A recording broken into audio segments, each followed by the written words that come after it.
and welcome back to Saturday Night Ladies. This is episode 3 and our very first recap rundown of the latest SNL episode, season 51, episode 1, with Bad Bunny and Doja Cat. I am Deej Barons. And I am Shari Fesco.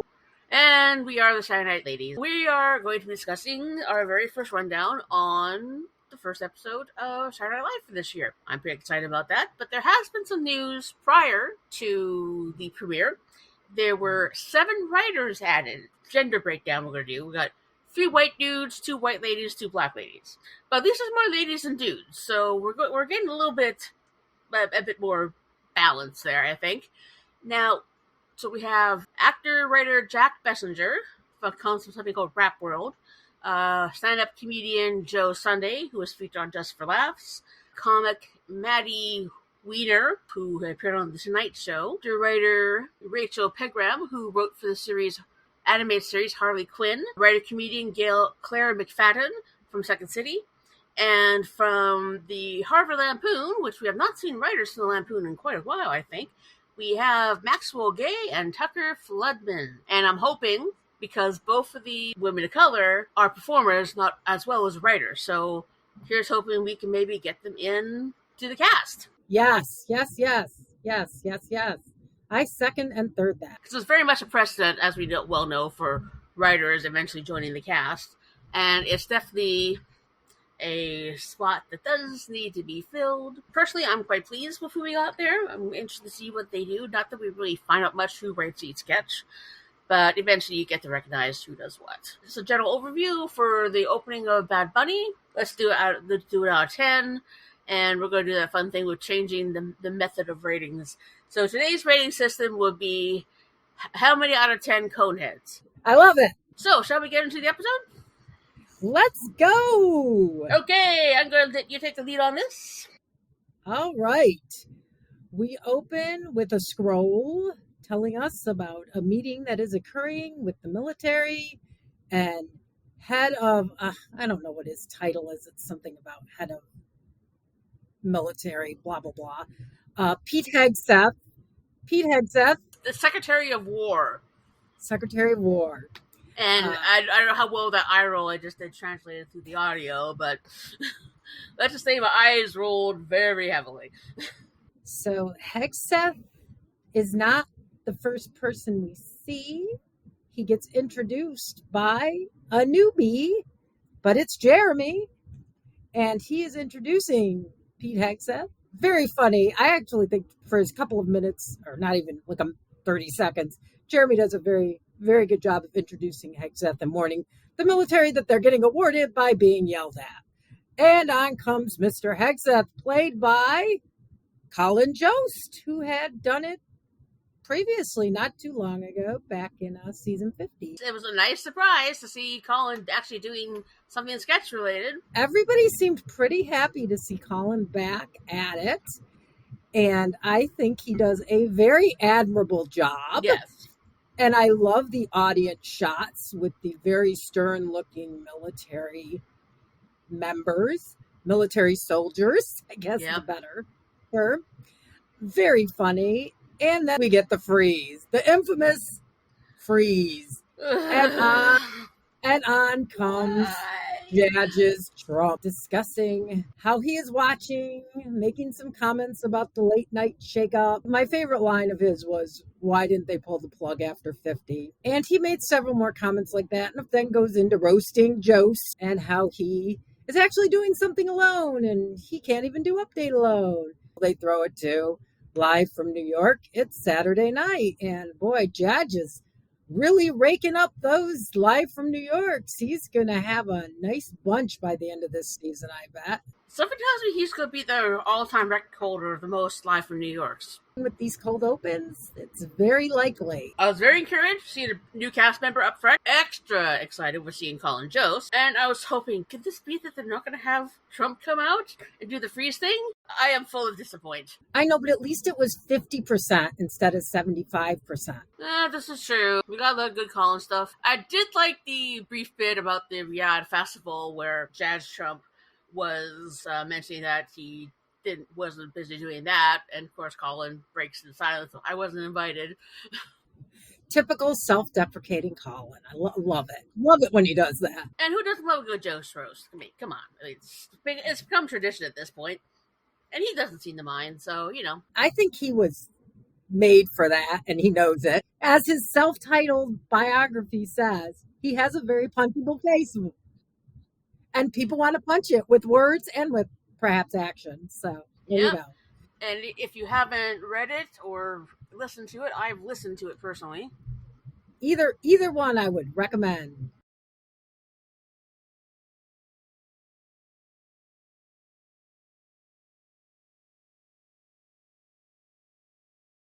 So are we ready to roll into the monologue? I think we are. I would say that the cold open is a success. We get Mr. Bad Bunny looking, I gotta say it, looking sharp in the silver suit. The dude knows how to dress. I will give that to him. He always looks extra sharp in everything I see him in. And he comes down. He's very charming. He already has the audience very mesmerized, I feel like, from their reactions. He makes a comment about becoming Lauren's new favorite, from which we hear a little Marcelo in the back going, "Yes, I am worried," about being his favorite Latin cast. Favorite, I don't know the exact word. Latino. From the back, we hear Marcelo going, "Yes, I am worried." And that really set the tone for the night, because it was going to be the Marcelo show. Very similarly when there is a Black host, as we saw last with the last Quinta Brunson. Pretty funny stuff there. Then we get a little John Hamm cameo as Bad Bunny talks about some shows that he just finished and shows his difficult choreography. Not a dancer. Yeah, the residency he did at a place in Puerto Rico. Yes. And he does address the whole thing because he was just announced at halftime show, the Super Bowl. And have you seen that clip with Tomi Lahren? I have not, but I will look it up. Tomi Lahren talking to a person, I can't remember the other person's name, other lady's name, but asking about, so what do you think about Bad Bunny? But do you think Bad Bunny is a good choice for the Super Bowl? I'm not that knowledgeable about him, but it seems fine, and I don't know why it's a big deal. Seems like a great American artist, so sure. He's not an American artist, but he's Puerto Rican. That's part of America, dear. Dum dum dum. Oh yes. So here's a list of Super Bowl halftime performers who are not born in the U.S. and don't have U.S. citizenship. So we have Rihanna, Shakira, Paul McCartney, Rolling Stones, U2, Shania Twain, Coldplay, The Weeknd, Canadian, Phil Collins. So being an American is not a prerequisite. That bit at the end where he goes through this whole thing in Spanish and ending it off with, well, you have 2 months to learn. I loved that as well. And my husband made a really interesting observation. He's like, I bet right now, as he's saying those words, there's a bunch of SNL geeks translating so that we all know what he was saying. I'm like, oh my gosh, I bet you're totally right. And here is that translation. I'm very excited to be doing the Super Bowl, and I know that people all around the world who love my music are also happy. This is where he switches to Spanish, especially all the Latinos and Latinas across the world and here in the United States. All those who have worked to open doors. It's more than an achievement for myself, it's an achievement for all of us. It shows our footprint and our contribution to this country that no one will ever be able to take away or erase. Are we ready for Jeopardy! Yeah. First sketch of the night, which is the somewhat semi-traditional game show sketch post monologue. This has definitely been a long time staple, and we've got another long time, well, at least in the last couple of seasons, trend coming up right after this that you and I will talk about. But first, We'll talk about the game show, which is not Celebrity, Jeopardy.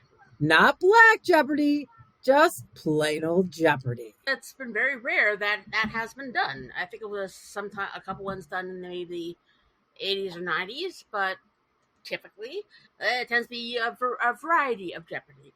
And there was some people in the chat on the SNN last night who were mentioning that, well, why aren't they doing Black Jeopardy? Well, they can't really do Black Jeopardy because there's not enough Black cast members to be able to do it properly. Because generally we have Keenan as the host. The first two panelists are usually Black, and then the third, with the exception, Michael B. Jordan from T'Challa from Black Panther. Yes, and happy to see Dismukes in the Ken Jennings role. I thought he was the obvious choice, and he does a very admirable job in the role. We may see him again. The big joke revolves around, there's two jokes. One is Keenan's name. It's not Lucas, it's Lucas. And Duke, played by Bad Bunny, who just can't get the Jeopardy ways straight. He can't put his answer in the form of a question, and then when he finally sort of figures it out, he can't figure out the answer, and he's just quite puzzled about the whole thing. Even though he seems to know his stuff, he just can't seem to figure it out. And I thought Benito, Bad Bunny, does an admirable job here. He's not a comedian. He's doing the best he can. A couple of us last night in the live chat, we're talking about the fact that his English is definitely improving a lot. And I'm sure that's because he's over here in the States a lot. And he's got a lot of friends who speak English as a first language. And I think that's probably helping him out. So I give him a lot of credit. He makes every effort. He is not trying to, he's not trying to coast. He really is serious about being there, and he seems to be having a good time. And I feel like in this Jeopardy sketch, he really tries his hardest. I wish Veronica, who's the third contestant, got a little more to do.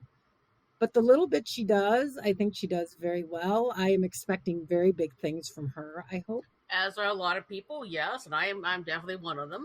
Even though the part that she had was more straight person, but that is still an essential part of any comedy, because you can't everybody being all wacky and crazy all the time. You gotta have that straight man to funny person dynamic. So it's the basic yin and yang of comedy. Yes, you've got to have the stabilizing element, and I think she does a nice job with that. And I hope she does more of that stabilization in other sketches. Yeah. I really am looking forward to seeing more of that. Well, it's like Bill Hader. He had a conversation with Bill Murray about, for the first little while, sometimes you just got to be that first cop through the door until you can find your footing and find your people and get started on there. So there's a breaking in process for every cast member. I agree. And the fact that the newbies weren't, because a lot of people were like, oh, the newbies weren't in it enough. The newbies are never in it a lot in the first couple episodes. Yeah. It's always the more senior, because they're setting the example so they can watch and see. Because watching them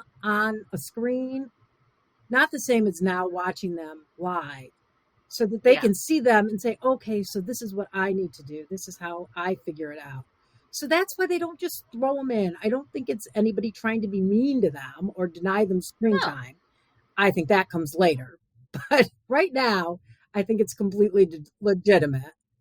And I was just happy to see Veronica there, and I was happy to see Jeremy. I mean, they're at least putting them in there and letting them get their feet wet. So what did we think of Jeopardy overall? Was it? The final joke of the Jeopardy sketch was the answer to the final question was the who, but eventually he does get to say who is the who, and just completely by accident. And with the whole what he was saying with the who and what's and everything in his dialogue, are you familiar with Animaniacs? Yes, I love Animaniacs. Okay. Do you remember Slappy Squirrel? Vaguely. I remember Wacko Dacko and Dot. But... Slappy Squirrel was like a very old cartoon squirrel, and she was there with her grandson. And they did this one installment of Slappy and her little nephew, her little grandson at Woodstock. And they do a variation on who's on first using band names. It's like who's on first? The Who. Yes, that's why I asked, who's on first? Who is the band? No, the band is on second. The Who is on first. Yeah, it very much reminded me of that. Bad Bunny did pretty good. Trying to think of a word here. It was serviceable. I like the word serviceable. I'm going to go with that too. Yeah. And are we ready to move on to Yes. Chat GPTO? We got our Yes. only pre-tape of the night, or I think it Yes. might be our only. Yeah, our only pre-tape of the Yes. night. No PDD. No, obviously no Dambula. I heard he's touring with Sandler right now. Mm. And that just leaves the new animated shorts that Streeter and Mikey have been doing. Yeah. And we didn't get that. So this was it tonight. And oh, guess who's at the center of it? It's our poster boy. It's our season 50, season 51 poster boy, Mr. Marcello, being the middle-aged uncle that you can call upon for any type of advice. It's Marcello. I wrote in my notes, it's Marcello at his Marcelloist. He's shouting, he's gallivanting around. He's just being Marcello, and I find it quite charming. Bringing in Bad Bunny as well as another Tio. Tio, for those who don't know, is Spanish for uncle. Now, the way I know this, there's a creator I follow, Jen Lorenzo. She has this whole series, Abuela's Family. And this is not me accusing anyone at SNL of plagiarism. She did a very similar kind of thing to this Amazon Echo, as if it was being answered by an abuela. Spanish, her grandmother. Yeah, the Canadian knows Spanish. Go figure. But then again, I did watch a lot of Jen Lorenzo's content, so I have learned quite a bit about the culture. So I'm not an expert or anything, but I pick up on things here and there. It also reminded me of the Amazon Echo Silver. Yes, agreed. But it's a very good variation on it. And we got some other cast members. We got our main appearance from Ben. Ben Marshall? Ben Marshall. It's there. Thank you. I did get that right. It's brief, but at least he's in there. Did we have Jane Wickline in there? I can't remember. We did not have Jane. I was going to save this till the end, but since you brought it up. Yes. No Jane at all this episode. Yes. There was a Jane, but unfortunately her weekend update bit got cut. Yeah. It's kind of interesting. But, you only have so much time, So it could have just been a timing thing. Towards the end, when they were taking pictures of Chloe as a spokesperson. Yes, our first appearance of Chloe, and certainly not our last. She's in this almost as much as Marcello. So interesting. Because we kind of didn't see a lot of her last season.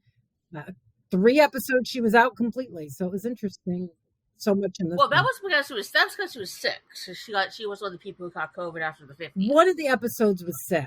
2 of the episodes was other commitments that she was working on. But which happens a lot more these days with Saturday Night Live. It used to be you couldn't do anything during the season, but there's I guess Lauren has sort of relaxed his standards on that over the years.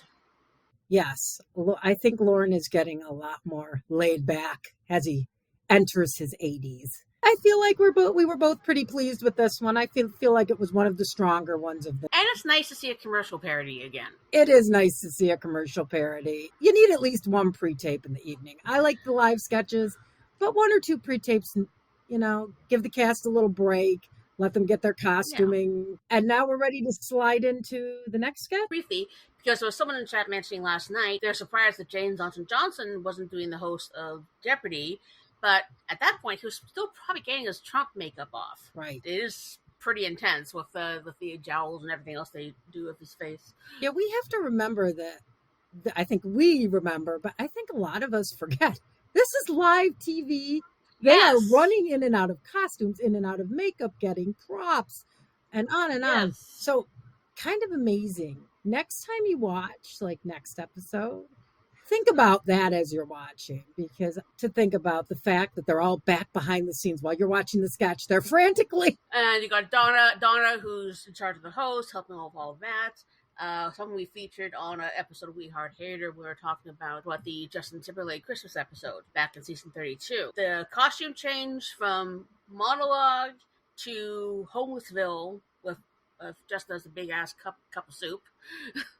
Was 15 seconds. Wow. So just think about that. Yeah, because I started thinking about with the way Bad Bunny's suit looked in the monologue, I almost thought that it was going to be tearaway. They do tearaway suits, as they did with Justin, as you two explained so Yes. beautifully in We Heart Hater. Got that little sneak tidbit.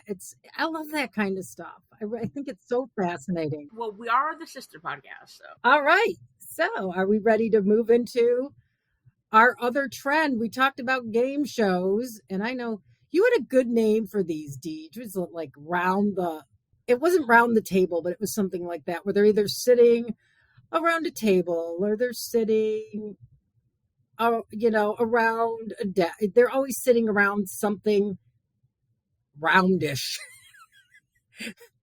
And you had a really good name. I think that must have been somebody else because I honestly That wasn't don't you? remember. Okay. Well, somebody had a good name for it. Yeah. Hey, if you're out Yeah. there, whatever your name, I liked it. I can't remember what it was. But it's basically when they have them sitting in some type of circular formation, Yeah. eating, playing games, blah, blah, blah. This was yet another one of those. And we get two of those back to back. Well, you got the fourth wall that you have to sort of play with, very similar to in Friends when they're at Central Perk. Everybody was in a semicircle. And yes, they are going to that well a lot these Yes. days. And in this one, they're at a restaurant, at a table. They're talking to Dismukes, and it's Chloe and Sarah, Yep. who are going to become quite the pair this episode. Indeed. Well, they are the two remaining repertory players of the female variety. Indeed. And they are a couple. Somebody said they didn't buy them as a couple. I thought they were a perfectly realistic couple. I think they seemed affectionate toward each other, but not overboard. I thought that the two of them did a very nice job. Well, there's only so much you can do in like a 5 or 6 Thank minute you. sketch. I totally agree. Anyways, guess what? It's yet another one of our stars of this episode, Mr. Dismukes. He's right up there with Sarah and Chloe and Marcella with the screen time that he gets. And I'm not sad about it because Dismukes is great at playing the put upon, clueless, male character that you just kind of bounce everything off of, and he's like just sort of goes along for the ride. I love that about him. Well, I would call this character clueless because he does take it very seriously, and I do like the notion of him just making sure he asks his girlfriend, or I think it's a girlfriend, is okay with this as well. So very respectable. Yes, I guess I just meant that he often plays these roles where he is really able to respond to the other people, and he does that here. Yeah. He works well with everybody. I guess that's what I'm saying. Yeah. And Exactly. he does a great job here. And I do love where he goes to talk to them. They have some little hidden messages here. And I like that, respect your other half when you're making a big decision. And nice little reminder in a silly sketch. So yeah, major applause to Dismukes. He does a very nice job here, not being the goofy one, because he's often the wacky one, but not here. And he goes off camera, and speaking of the wacky ones, Bad Bunny all tatted up with some kind of hairdo. They were definitely having fun with the wigs tonight. That is for sure. Especially this sketch in Yes, particular. and Bad Bunny is offering his donation, and the ladies, of course, don't want anything to do with it. We don't want random sperm, thank you. They're very polite. But then he decides to join their table anyways. Classic Keenan. This was classic. This was such classic Keenan. He's like, I like this one quote from the Entertainment Weekly recap. It says, Elvira Gutierrez, Bad Bunny, is at a nearby table and volunteers immediately. Guess what? He's wacky. Keenan joins in an equally wacky vein, and the two of them have banter. All very amusing. All very amusing. Another weird ass wig. I'm not sure what that one was about. This was kind of all over the place, but it was fun. And Yeah. in comes Andrew again, and he's talked to his girlfriend, and they both agreed that he would be happy to do it. And they're going to go celebrate. Bunny and Keenan are left behind. And Bunny laments wanting to be a father. Guess what? He has a son.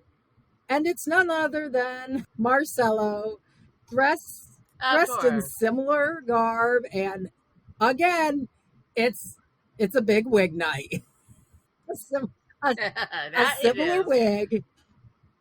And end of sketch. Although there is a reference, I can't remember how it came up, but Elviro mentions that he's a big fan of the ending of The Sopranos.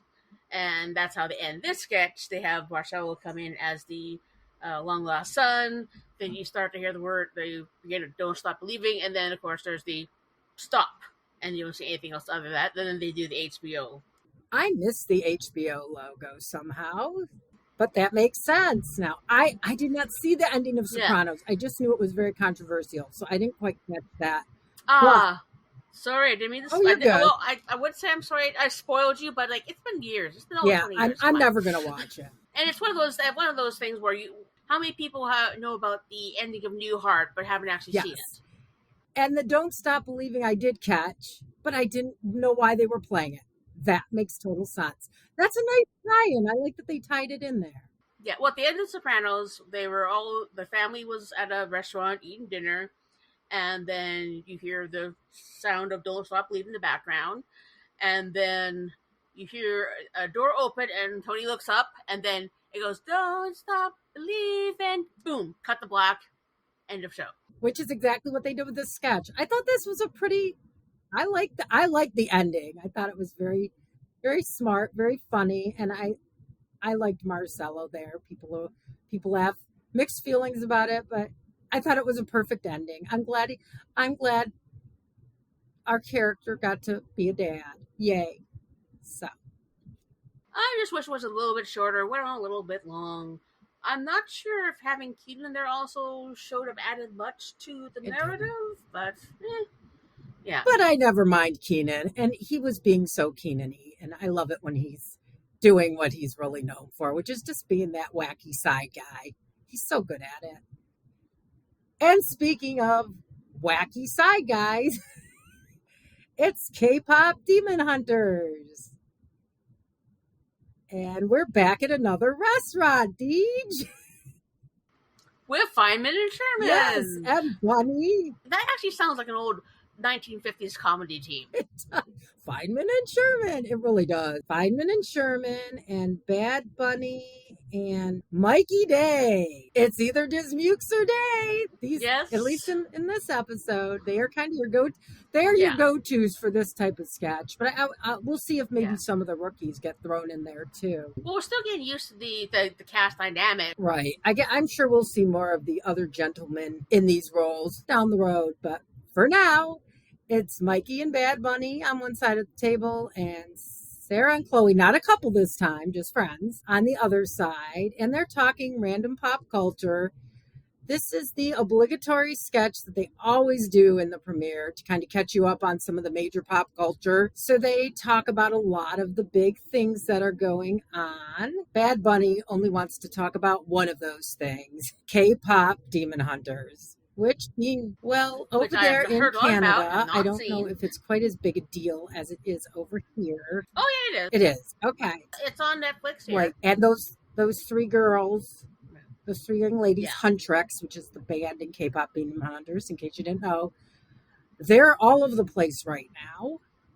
And EJ, could be getting the pronunciation wrong, but that's what I know about my limited Japanese pronunciation. Aji Nuna and Rei Ami. And I was wondering, is that actually the real singers there? It was, and they are going to be on Fallon as well. So they are making the round. Bad Bunny can't get them out of his head, which is where we see them. They're in like a little bubble, and he's thinking about them. It's like he's getting advice from them because he's so frustrated with his friends because they just don't get it. As they are belittling him and telling him he needs to, move on and think about other things. They know it's popular, but he needs to move on. Who should come in for the first time this episode, which sort of surprises me. Bowen Yang playing the villain character from K-pop Demon Hunters. I love this. Anytime Bowen shows up in a costume, it's what he does best. Because there was a line by Bad Bunny where he said that it's based on a true story. And in comes Bowen with his villainous ways. And then there's Sarah spitting blood. And this reminded me a lot of that Friendly sketch, which people have made comparisons to. It is very similar. Entertaining for sure. Yeah, it's just the little mental asides that he was doing in that too. Those were the funnier bits for me. Oh, they kept calling everybody idiots. Stuff. I don't know about 2 round the table sketches in a row, especially with almost the exact same people seated. It was a little off-putting. I think it off-put a lot of fans. I'm going to use Deej's word because it's a good one. It was serviceable. They always do this. Like I said, they've got to catch us up on what was hot over the summer. Just in general, because we're seeing a lot of the same people from the repertory cast. Even though Colin Jost was in the cold open, I'm not going to be counting them as like cast because they mainly do update. 8 repertory players and 7 featured players. Wow, that's kind of mind blowing. Things are just a bit off balance with who would be regularly used, and that's why we're seeing so much of the same cast. But do we have to have them in the exact same formation, in the exact same type of sketch? I don't know. But again, those sketches were serviceable. And who knows what else was written? Because when they do the table read, there's they do anywhere from 30 to 40 sketches. But even if they hadn't put them back to back, but I'm sure Lorne has a reason for everything he does, so I'm sure there's a reason. Possibly, but I think it could have been a bit more evenly dispersed. I do one before Weekend Update, do one after Weekend Update. That's my thinking. Perhaps they'll hear the fans talking and take notes for the future. I don't know if they listen to us or not, but I like to think maybe they do. Yeah. Are we ready to move on now? We are indeed. Can I mention one quick thing? Of course you can. It looks like Taram Killam is coming back to TV. He's going to be in a show called Stumble. That looks pretty funny, about cheerleading, maybe. I just saw Taram and I got very excited. I haven't seen him a lot. He's a lot of fun. He's always funny. So hopefully the show is good and maybe I'll be able to watch it, but maybe not because so many streaming services.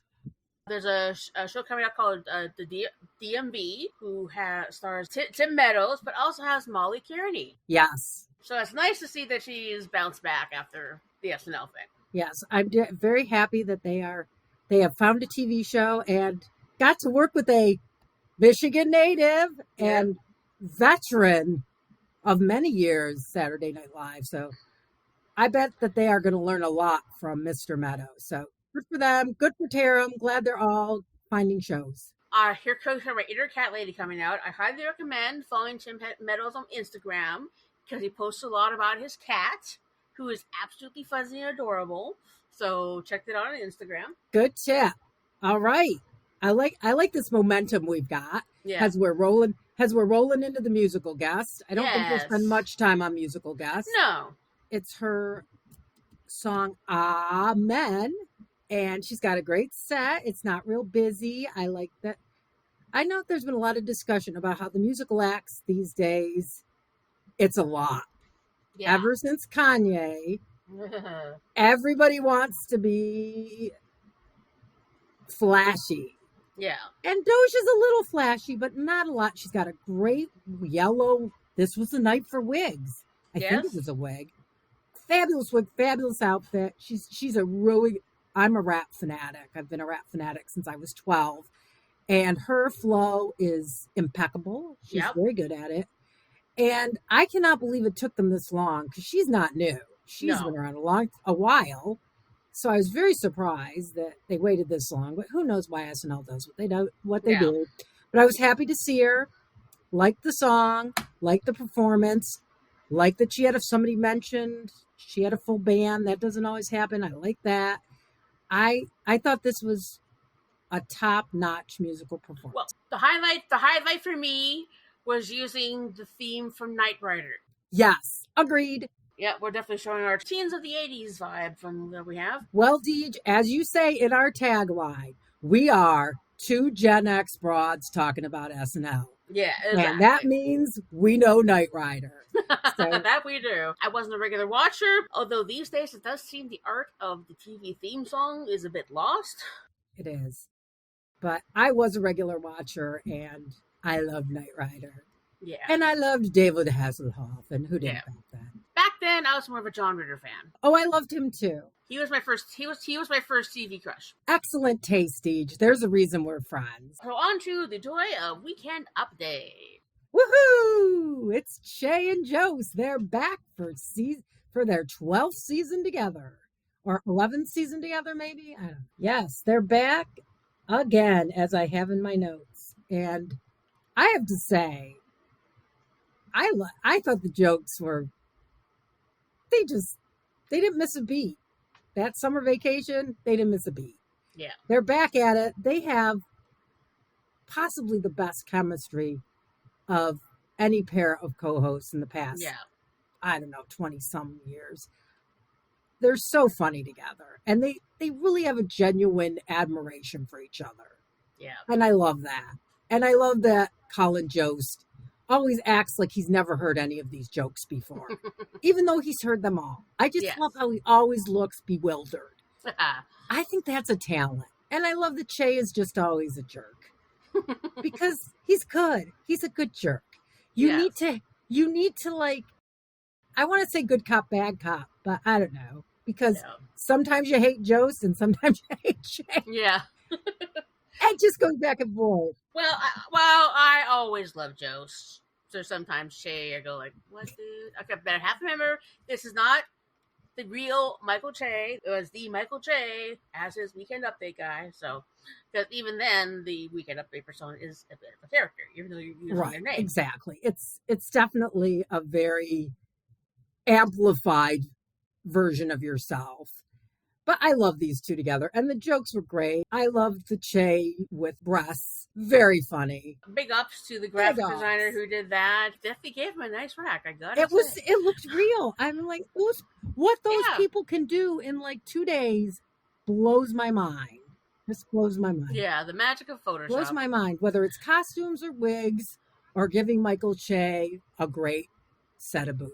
I think the best thing about Weekend Update for me this time, unfortunately with the current president, the stuff he says, you can't write this stuff. It's hard to really break comedy out of it because it's comedy within itself. But I like the way that they presented it with the news segments. President Trump would make a lot more sense if he sounded like Jennifer Coolidge. It totally works. It did work. You can't really write a lot of the stuff that Trump says because he actually says the stupid shit out loud. I loved it, and I look forward to them repeating it with a different celebrity voice. They're giving Chloe a chance to get those great impressions out that she doesn't always get to do. Yes. So she really does a great Jennifer Coolidge. I don't know that it's as good as Ariana's, but it's good. The facial structure on both of them are completely different, so it's going to have an effect on the type of sound that they have. Chloe has a bit bigger lips than Ariana does, so her mouth position is a bit more prominent than it is with Ariana. Excellent. But still close enough, still very good. There was supposed to be a Jane Wickline section here, as we mentioned. That got cut for time. So, first shout out of the season goes to Jane Wickline. It was supposed to be a song where she was Harry Styles, very much in the same vein as the Sabrina Carpenter one that she did. People are very divided on Jane, much like they are divided on the first highlighted update correspondent, our rookie, Mr. Cam Patterson, who's supposedly going to talk about the Diddy sentencing. But that is not what happens. It has been mentioned online that he's the first new cast member to appear on Update since Michael Longfellow. And Michael Longfellow was the first one since... It'll come to you. Drug problems. Breaks and sketches a lot. Jimmy Fallon? No. Drug problems. Oh, drug problems. Depression. Father was a firefighter, died in 9/11. Oh, Pete Davidson. Pete Davidson. Yes, thank you. Yeah, so Cam Patterson is the first new cast member Weekend Update since Michael Longfellow, of which Michael Longfellow was the first one since Pete Davidson. And Deej, I love that you still knew all those facts about Pete Davidson. You just didn't quite have his name. I'm still impressed with you. Sometimes you just have those brain freezes. Like there's this one street going between New West and Coquitlam, because I live in the lower mainland of BC. And it happens with my sister as well, because we're in the car and we're talking about what's the name of that sort of parallel to the highway street. The name we can't remember. We have to remember. It's United Boulevard. We're always blanking out on that name, and sometimes that does happen as well. But then again, post-menopause brain, ADHD brain, all sorts of different brain issues culminating together to just occasionally have these, I should know this, and I know this name, but I don't know why. I am your learning disabled sister, and I get it. But we're doing great. And speaking of Cam, he's here.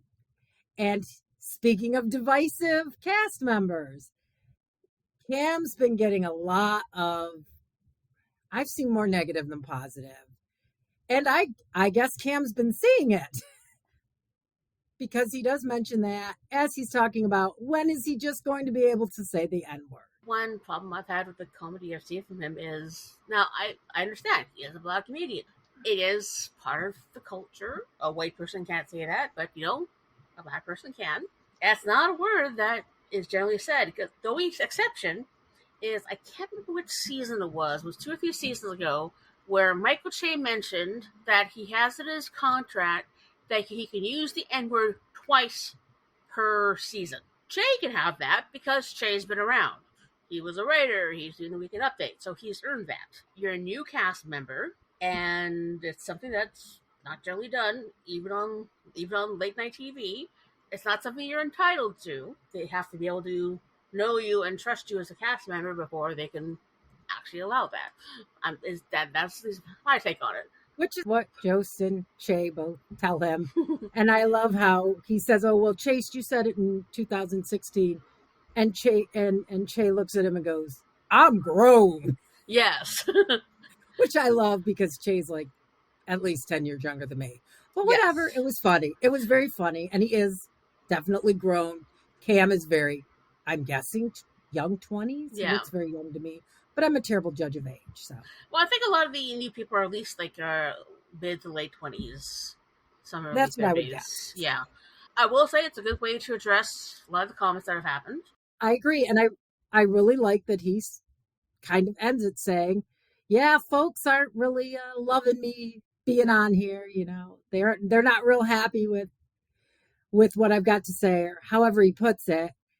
I give him a lot of credit for putting it out there. I think that I'm having to imagine that he wrote this and that he wanted to get straight to the point. And I like when new cast members take that risk. So I say thumbs up to Cam. I think we should all give him a chance. I'm doing my best to keep an open mind. You are, Deej. I just don't know that everybody else is, but you are. So good job. Well, I can respect the content of what he did and why he did it. Perfectly fine. But it's his only speaking appearance on the show tonight. So it's only several episode 1, so we still got a ways to go. So I always do my best to keep an open mind, because what he will do on a stand-up set will be totally different from Saturday Night Live, and it's also the factor of sometimes stand-ups don't always do so well on SNL because it's a completely different comedic muscle. Yes, agreed. And whoever had in the lottery that Cam was going to be the first rookie of the 5 on the update desk, you get your golden ticket. Congratulations. Yes. Good job to Cam. Hope to see more of him. Both Deej and I are keeping open minds. We hope everybody else is too. I know it's really easy to judge, but let's give him a chance. Really, for all the new cast members, give him a chance. Now, moving on to our second correspondent of the evening. He's back. He's in costume. It's got to be the fabulous Bowen Yang as Dobby the house elf. As soon as they said Dobby the house elf, I go, yep, this is going to be a Bowen costume bit. I love Bowen in these bits. Yes, it is. And I love Bowen in these bits. And I love that he's getting his, people are saying that he's getting his LGBTQ plus agenda across, much like Kate did in costume. They're not wrong. I think it's a very funny, lighthearted way to hit a very heavy topic. And then there's, of course, the wardrobe malfunction. Yes. And we get nipple, apparently. I didn't notice the nipple, but apparently it's there. Yeah, I can't believe there was such a big debate on the Hot Take show on SNN last night about, is that actually Bowen's nipple? Can they actually show that? It's like, yeah, you can show male nipples all you want. Because Michael Longfellow, as David, he was like full nips out. But there's been lots of shirtless guys. Exactly, even which recently. is pretty much a standard.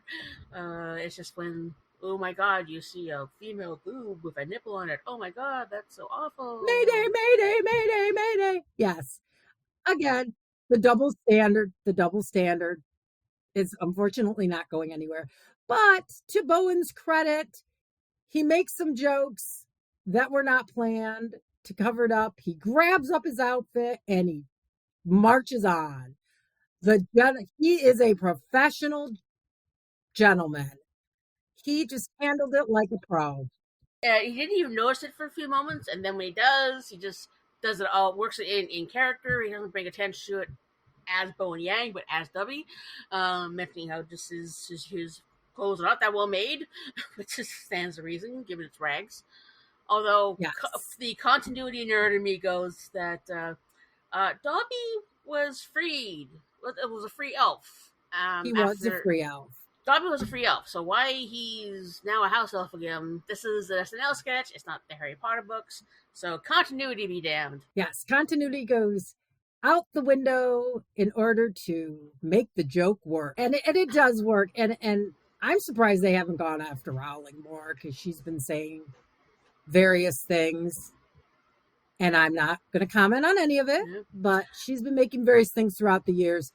And so I'm really not surprised they went after her here, because she has been more back in the news about her feelings about a variety of topics. Although I do say I want a They K. Rowling t-shirt. I want one of those. That is so good. Oh, I have a feeling we'll be seeing them. Yes. I have a feeling. So good job to Bowen. There was also the big applause break when they were talking about Zohran Mamdani, who is candidate for the mayor of New York. Yes. Going, was it the Golden Bachelor that he had his ad in, and he had the rose? Yes. Seems like a cool guy. New York always has some interesting mayoral candidates, and he seems like a fun one. Yes, like when Giuliani was saying. Way back when. With that Giuliani in a dress. All right, so that's Weekend Update. And I feel like it was a pretty good update. Weekend Update is reliable. I agree. And now we're leaving the Weekend Update desk, and we're going back to very early Spain for Inventing Spanish. Wonder what cast member is going to be in this one. Gee, I have no idea. Could it be Buddy and Marcelo? It could be. Ding, ding, ding, ding, ding, ding, ding. And they're talking about how Spanish words are going to be male or female. Various jokes are made. Marcelo again at full tilt Marcelo. And he's really funny in this one. Well, I do like the with this new language, Spanish, and we want to make it as difficult as possible for people to learn. And I love all these historical sketches, because you get to see these beautiful sets and gorgeous costumes. And there are some of the newer cast members there, but more background kind of stuff. Which, that again, first cop in the room, cop number 2, or grocery patron in the background. There's lots of places that. There's lots of things what people do when they're just starting on the show. Interesting to note, though, not a single woman in the sketch. Not even in the background. No. Couldn't they have just put a dress on Jane and stuck her in there? I don't know. I know getting in costumes takes time, and they'd have had to find one for her or another female cast member, but Jeez Louise. What I like with the sketch is sort of a nice marriage between Washington's Dream and the Mayan calendar. Yes. And also the historical Spanish sketch that they did, Bad Bunny's last hosting gig. Kind of a mix of all of those. The episode was hosted by Charles Barkley in 2012. I do actually like the Mayan calendar sketch, not only just because of Bill. Putting Bill in things, as you know, for me, never hurt.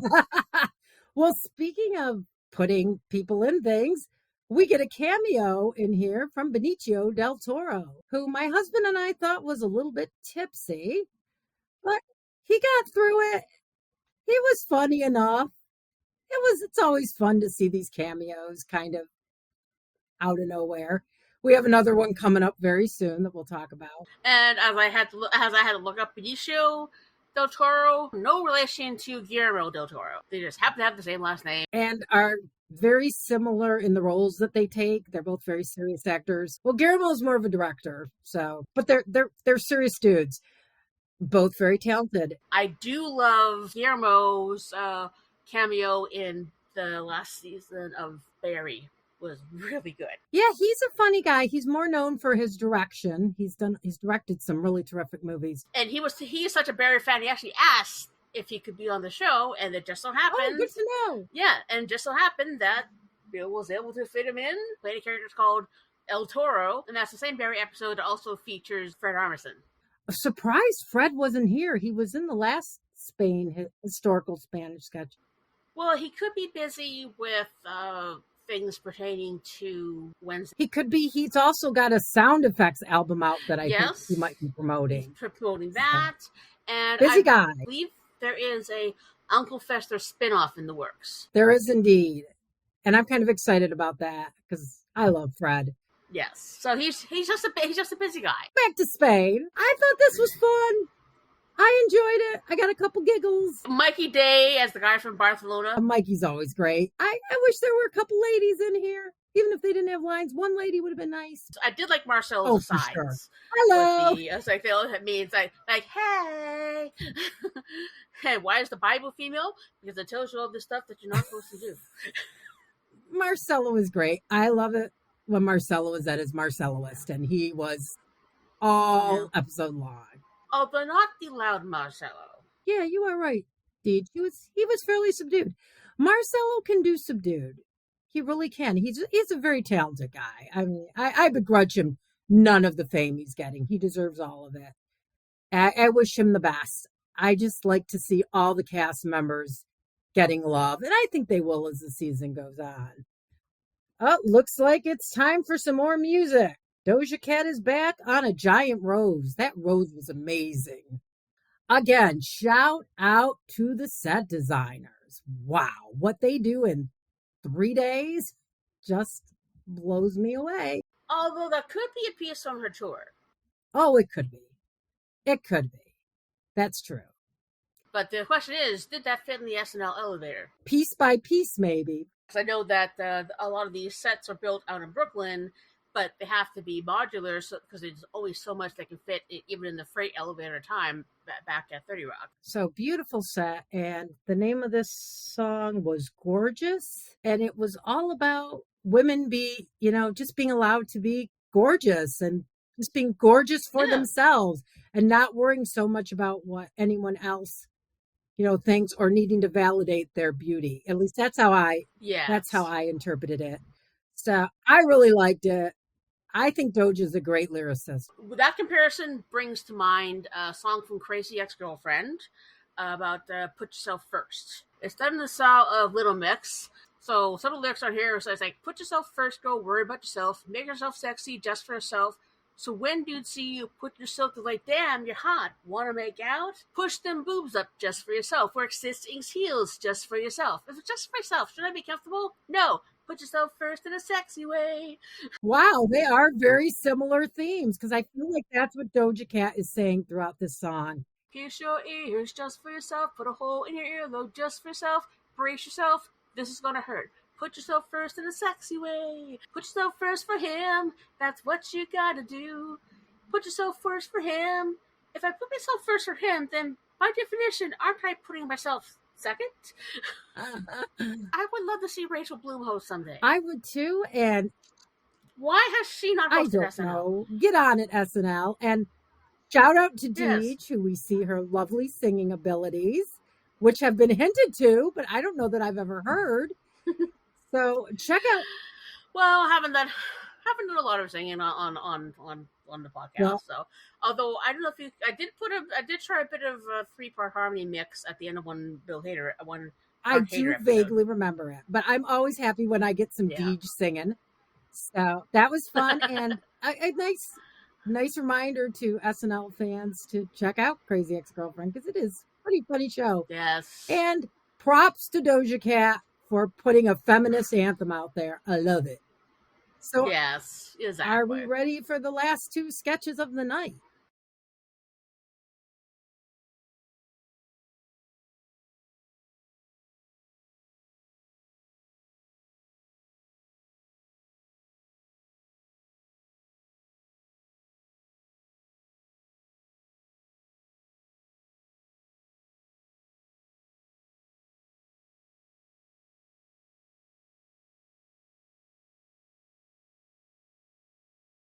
Couldn't agree more. Ashley is the principal has intercepted these very violent pictures. And I've heard stories like this of students doing things like this since forever. And they're pictures of Marcella with a chainsaw chopping off her head, Marcella with a bat beating her, and so forth. And Ashley is telling Andrew Dismukes, who I believe, is he the vice principal, Deej, or is he just a teacher? Andrew's character. Do we know? That's actually, I'll just grab a bite of muffin. No problem.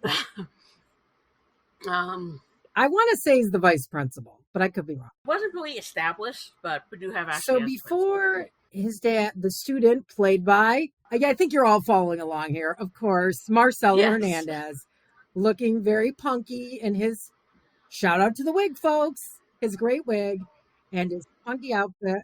I do wonder is that the same wig from Goth Kid on Vacation? It might be. But Marcelo is looking very much the angsty teen.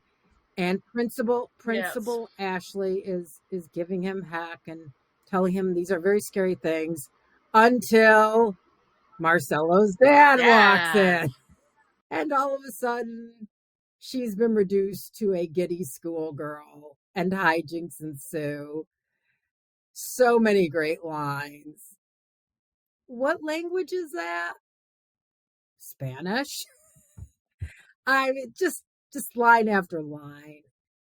I agree with everything Deej says about Ashley Padilla. And I have to say, she's one of the cast members that everybody seems to be high on. Everybody loves Ashley. We all think she's going to be one of the superstars, especially with so much runway for women right now.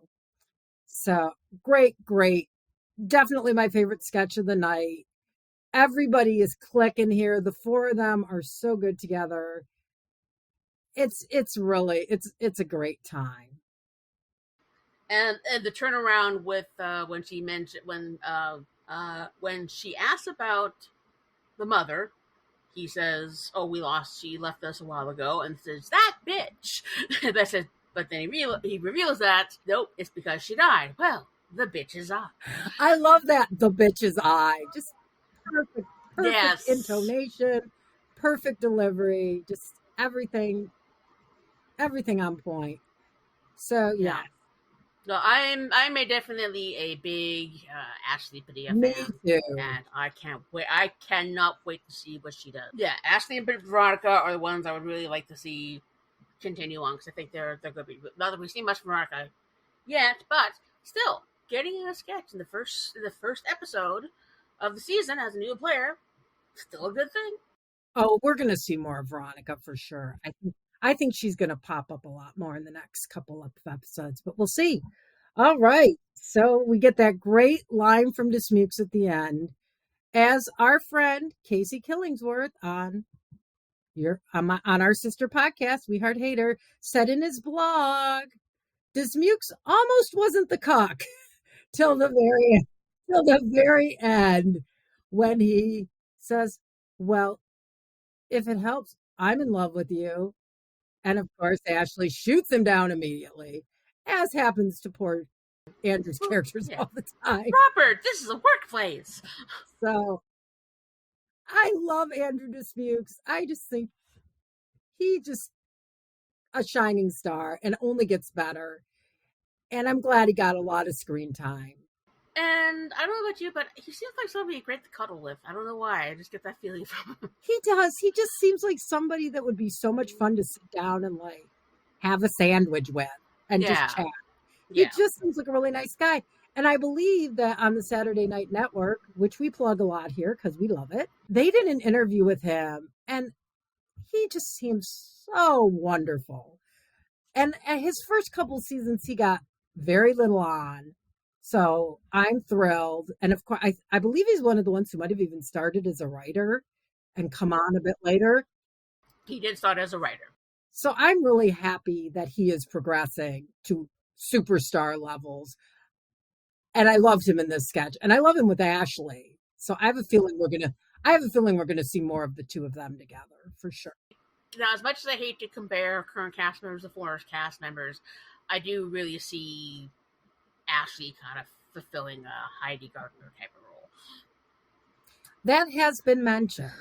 I do want to see her more an update because the Joanne's Fabrics thing she did on Weekend Update one time towards the end of season 50 was absolutely brilliant. So I do hope she gets some more update characters on. Yes, agreed. So, as you can deduce, Deej and I were very high on this sketch. We loved it. And we want to see more Ashley. Now, are we ready for our final sketch? Yes! Another thing that I have no reference for, but I can still kind of get it. El Chavo del Ocho. English Apparently an actual children's show from the 70s that Bad Bunny, Benito, was a big fan of. Yes. Sometimes I think it might have been Casey who said this too. Sometimes you have to let the host have some input. Yeah. And I'm happy they did this for him. It was obviously something he loves. I didn't get it at all. And in my notes, I panned it pretty bad. But then after listening to a lot of different people talking about it, I thought, you know what? They did a pretty good job spoofing this from the little bit I found out about it. And then when I saw the character Marcelo plays and how identically they costumed him and did the set design, I got to give them props for that. So I'm glad this got on. It was definitely a 10-1. It was the perfect spot for it. The original show was on Televisa from February 1973 until January 1980 with 8 seasons and 312 episodes, mainly aired across Latin America and Spain. Now, while I don't have the reference for the actual show, I do have reference for the feel of the show. It is very much a 70s style of kids programming. Yes. I don't know if you remember this one, but there was one on PBS called Villa Alegre. I very vaguely remember that one. There were so many 70s kid shows. It was a more American-based, but it was still a Spanish language kid show. So the kind of sort of sepia tones they use for the filming of it and the very exaggerated characters is pretty typical of the 1970s. Very much like, say, like Electric Company, you got Zoom, and as I mentioned, Villa Alegre. The main thing I remember from that is the theme, and you see like an overview of the village, and there's like a Ferris wheel that's turning around in it. Oh, I do remember that. Yes. Bringing it back for me. Yes. They do have an episode on YouTube, so you'll be able to find it there. All right. I will check that out. Well, that does bring us to the end of the night. What did you think of that final sketch, DJ? Like I said, the more I heard people talking about it, the more appreciation I had for it. Well, like I said, I can appreciate more from the era that they were going for, if not necessarily the original show. But there was a lot of stuff like that in when I was a kid in the 70s that had these very broad characters. But I do think that all the people they had did their parts very well. The part played by Keenan, known as Mr. Stomach, in the original show, the neighborhood is owned by the fat and wealthy Senor Barriga, Spanish for Mr. Belly or Mr. Belliarge. So he is daughter Florinda is definitely a character who's a widow. Don Ramon, which was played by Mukes. We should mention our John Hamm cameo at the very end. Yes, and at the beginning, yes, because we had John Hamm appear in the monologue, and then a final appearance by John Hamm at the end during this episode. So nice little way to end the evening. Well, John Hamm is always around when you need him. He really is. He is definitely friend of the show. And I did like Sarah Sherman in this. I like Sarah in almost everything. She's near and dear. I love Sarah. So, yes, we've made it to the end of the night, Deej. One little thing I forgot to mention around at the top of the show, the one they always wanted to begin the season. What are they going to do with the opening montage? Now, with the main part, all they really had to do was, unfortunately, cut the people up that were there that make you sad. Yes, it's going to take me a while to get over this, okay? Apparently, there are a lot of people, because of the way he appeared in the montage, are seriously thirsty for Tommy Brennan. There's a clip on Twitter about basically his thing slow down in the slow motion, and I can see it. He is easy on the eyes. All right, viewers. Not that we want to objectify, but let us know what you think. Well, I see it more as appreciation. Appreciation. I like that. Appreciation. Yes. I wasn't expecting the montage to come back only because it was so specific to the 50th and there were so many homages, but they managed to make it work. So what I need to find, is there a list out somewhere of with each of the different bits they have in the montage? I know there's supposed to be homages to different parts of previous montages. The only one I really recognized was the Bowen Yang one, but the rest I don't have a lot of references. Oh, I'm sure that somewhere on the interwebs, some SNL geek, and there's a lot of us, and we are very, very nitpicky. We will dig up every detail. So, Deej, I bet if you look, you'll find it. First episode, not so bad. Not the best I've ever seen. We have at least a good insertion of some of the newer cast members. Unfortunately, Jane Wickline was shut out in this one because of the whole weekend update thing, but I can sort of, I'm pretty sure it wasn't quite based on the content of the sketch. Is you have your new cast member, you want to get them in sometimes, and then who can resist a Bowen Yang character makeup piece. So yeah, so we're going to use different ratings. So tonight's ratings meter is how many cone heads out of 10. And as I mentioned on the chat last night, that I gave this 5 out of 10 cone heads. It wasn't the worst. It wasn't the best. What I categorized it before we started recording was Honey Bunches of May. And I'm a little more positive, just a little. I gave it a 6 out of 10. For a season premiere, and we've talked about this a lot, I've talked about it a lot with a lot of different SNL fans, season premieres have always been hot and cold. They've always been a mixed bag. And this was more of the same. I thought it was pretty good for what it was. I wasn't expecting a lot from Bad Bunny because I know a lot of people liked his double duty stint. I wasn't a huge fan. Not his fault. The sketches just didn't work for me. But I like this one better. And I think I'm in the minority there. So yeah, 6 out of 10 cone heads for me. I would say definitely better than the first episode for season 50. But it's also, they're just coming back after the summer. You got so many new cast members and so many people leaving. So there's a lot of things to factor into it. So it usually takes a couple of episodes to really factor into things, to really sort of get in the groove of things. But next Saturday is Amy Poehler with Role Model. And I can't wait. And this week, I don't know if you listened to the latest episode of Good Hang with Amy Poehler. Her guest for that episode was Kristen Wiig. And as is the tradition with Good Hang, is that they get someone that they know. What question would you ask Kristen Wiig?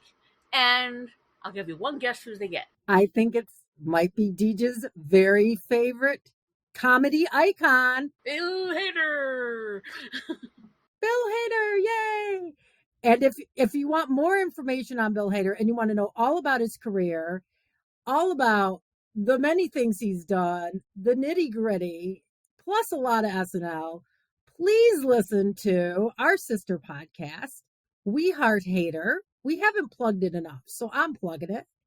They do an incredible job, both Casey and Deej. Oh, thank you. Of breaking down Bill's career. They just did a great episode on his involvement with South Park, which I was fascinated by. And last week was Julia Louis-Dreyfus episode from season 32, which was a great episode. And what is next week's episode, Deej? Give us a little tease. We have had 20 episodes, so now we're into episode 21, which will be releasing on Friday. And it's all about Greg the Alien. Woohoo! I will be looking forward to that one. A very underrated character that I absolutely adore. Wish we had more of. And we do have a bit in there about there was a cut after dress sketch with Greg the Alien as a host of a children's show.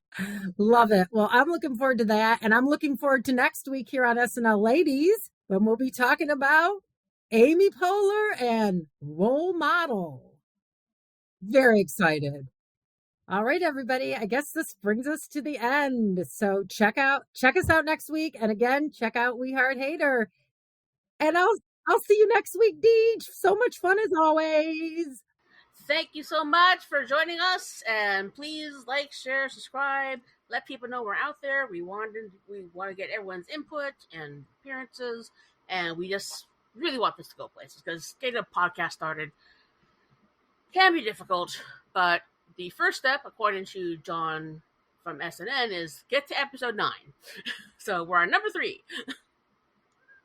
So have a good week, and we'll talk to you next time. Okay. Bazinga, I need you to get off my mouse. Yes, I'll be feeding you shortly. Cats. Saturday Night Ladies is a presentation of Wacky Notion Productions. If you would like to be a guest on the program, please email wackinoprods@gmail.com. Hosted by Deej Barons and Shari Fesco. Recording and editing by Deej Barons. Research by Shari Fesco. Thank you for joining us, and please like, share, and subscribe.